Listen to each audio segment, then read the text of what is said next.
Hello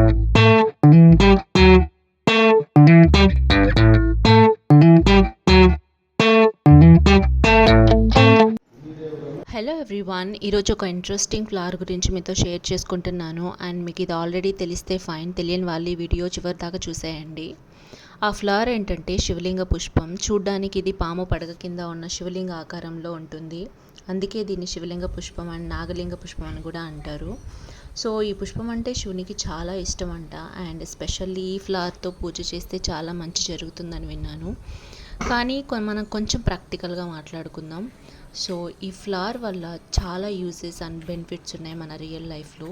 so అవేంటో నేను మీకు ఇప్పుడు చెప్తాను. Let's start.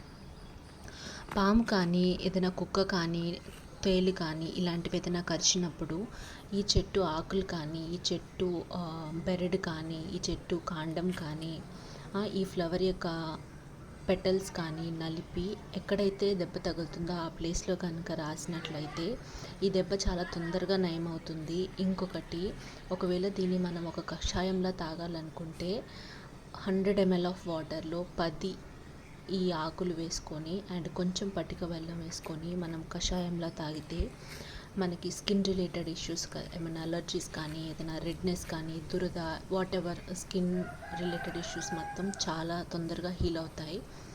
అండ్ ఇంకొక ఫ్యాక్ట్ ఏంటంటే, ఈ చెట్లు జనరల్గా హౌసెస్ ఇలాంటి ప్లేసెస్లో ఉండవు. జనరల్గా టెంపుల్స్లోనే ఎక్కువ చూస్తుంటాం.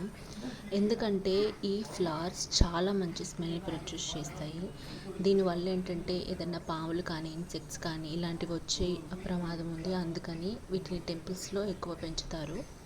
So please watch this channel for interesting facts, and I'll see you in the next video. Until then, stay tuned and please subscribe to my channel. Bye.